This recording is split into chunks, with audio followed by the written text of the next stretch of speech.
कांग्रेस चाहिए। Bye bye KCR, bye bye KCR. दोस्तों नमस्कार। प्रियंका गांधी पर कटाक्ष करने के लिए या प्रियंका गांधी को घेरने के लिए जब कोई मुद्दे प्रतिद्वंदियों को नहीं मिले तो उन्होंने नया एक राग अलापना शुरू कर दिया और ये हो रहा है तेलंगाना में।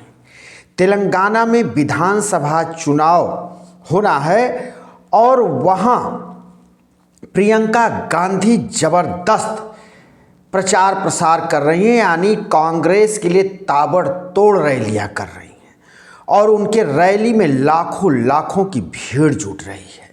और ये देख करके जो विपक्ष की पार्टियां हैं या खास करके कहा जाए तो वो तेलंगाना की केसीआर और केंद्र में काबिज सत्तारूढ़ दल भारतीय जनता पार्टी, ये दोनों बौखलाए हुए हैं और दोनों के पास जब कोई मुद्दे नहीं मिले तो ये एक नया आराग अलापना शुरू कर दिए हैं। और इनका कहना है कि प्रियंका गांधी की सभा में जो भीड़ आती है वो वोटर नहीं हैं, वो कांग्रेस को वोट नहीं देंगे, वो प्रियंका को देखने आते हैं। तो जरा प्रियंका गांधी के जलवे को देखिए और प्रियंका गांधी किस तरह से अपनी विपक्ष की जो पार्टियां हैं उनको घेर रही हैं और केसीआर को ललकार रही हैं। आपके स्क्रीन पर प्रियंका गांधी। बीआरएस के नेता आलस में पड़ गए हैं, आलसी हो गए हैं और भ्रष्ट हो गए हैं। तो अब आपको तय करना पड़ेगा, आपको एक भ्रष्ट और आलसी सरकार चाहिए या आपको एक ऐसी सरकार चाहिए जो दिन रात आपके लिए काम करके दिखाए। कांग्रेस चाहिए। Bye bye KCR, bye bye KCR, bye bye KCR. तो केसीआर को बदलना है, मारपू चाहिए। हाँ? अभी आपने देखा कि प्रियंका गांधी कितनी धुआंधार वहां प्रचार कर रही हैं। भीड़ उनके पीछे पीछे भागती है, भीड़ मानो उनके सामने उनको देखने के लिए इतनी उतावली होती है कि बैरिकेडिंग भी तोड़ देती है। लेकिन प्रियंका गांधी का फिटनेस भी कमाल का है। प्रियंका गांधी की उम्र 50 साल से ऊपर है, लेकिन फिटनेस देखिए। प्रियंका गांधी भी अपने सुरक्षा कर्मियों के साथ जनता के बीच नेताओं के हुजूम में वो भी दौड़ती भागती दिख रही हैं, अभिवादन करती दिख रही हैं। तो ये उनका फिटनेस है और फिटनेस का राज है जिसके ऊपर जनता भी मंत्रमुग्ध है। इसी को लेकर बीजेपी और तेलंगाना की सत्तारूढ़ दल केसीआर ये कहती है कि वो प्रियंका गांधी या कांग्रेस के वोटर नहीं है, वो वोट देने के वाले नहीं हैं, सिर्फ और सिर्फ प्रियंका गांधी को देखने वाली भीड़ है। तो क्या ये जो भीड़ आती है वो प्रियंका गांधी को देखने आती है? तो प्रियंका गांधी को क्या देखती है? प्रियंका गांधी के अंदर क्या देखती है? प्रियंका गांधी के टैलेंट को देखती है, प्रियंका गांधी के तीखे शब्द बाण को सुनने आती है, प्रियंका गांधी के भाषण को सुनने आती है, प्रियंका गांधी के फिटनेस को देखने आती है। तो सवाल तो उठेंगे ही कि अगर ये कह रहे हैं कि प्रियंका गांधी को देखने आती है तो फिर प्रियंका गांधी में क्या देखती है? और प्रियंका गांधी का जो ये जादू है ये केवल तेलंगाना में तो है नहीं, ये छत्तीसगढ़ में देखने को मिला, ये मध्य प्रदेश में भी दिखा, ये राजस्थान में भी लोगों ने देखा। और इसके पहले भी प्रियंका गांधी परीक्षा में पास भी हो चुकी हैं। इसके पहले प्रियंका गांधी ताबड़तोड़ रैलियां की कर्नाटक में। तो कर्नाटक में जो जनता आई वो क्या प्रियंका गांधी के देखने आई थी? वो प्रियंका गांधी के पार्टी कांग्रेस को वोट देने नहीं आई थी। अगर वो प्रियंका गांधी को देखने आई थी तो फिर कर्नाटक में कांग्रेस की सरकार क्यों बन गई? फिर तो वहां भारतीय जनता पार्टी की सरकार रिपीट होनी चाहिए थी अगर देखने आई तो। लेकिन अगर देखने के साथ साथ अगर वो जनता वोट की तो फिर ये हैरान करने वाली बात एक बिल्कुल नहीं है कि जो ये विपक्ष की पार्टियां एक नया सिगुफा लेकर के आई हैं कि प्रियंका को देखने के लिए लोग जुटते हैं, वोटर नहीं है।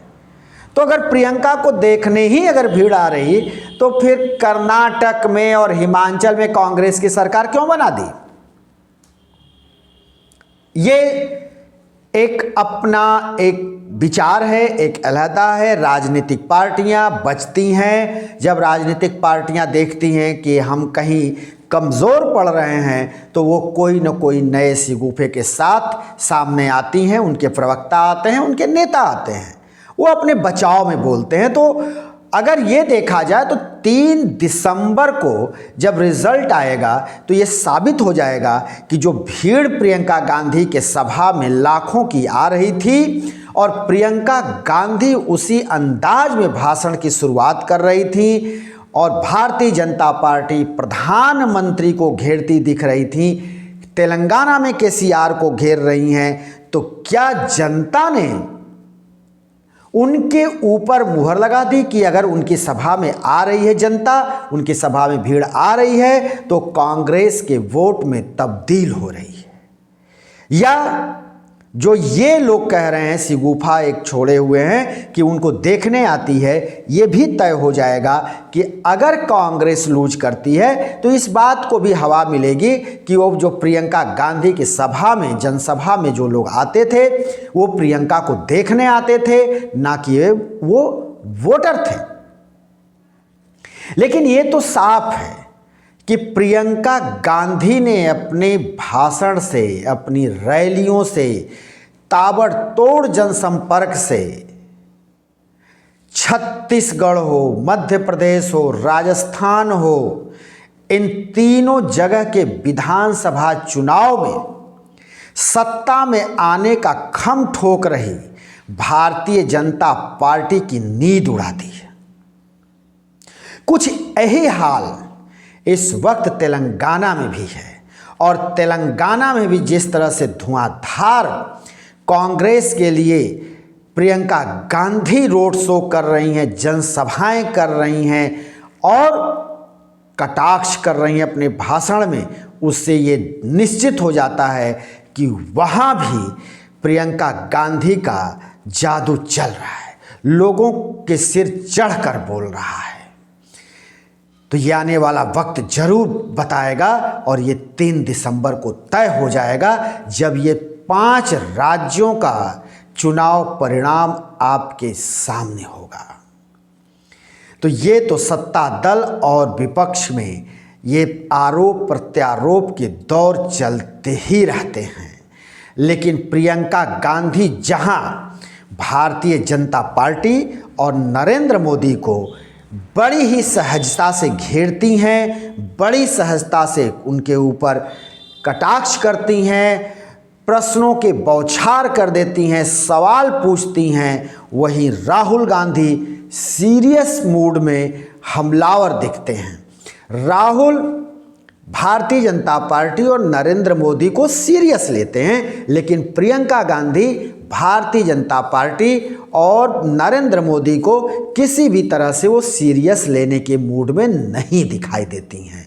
वो एकदम आसान से मूड में होती हैं, हंसते हुए, खिलखिलाते हुए या लोगों का ध्यान आकर्षित करते हुए, कुछ मजाकिये लहजे में, कुछ कटाक्ष और कुछ व्यंग के लहजे में वो भारतीय जनता पार्टी और नरेंद्र मोदी को जवाब देती हैं और भारतीय जनता पार्टी की खिंचाई करती हैं।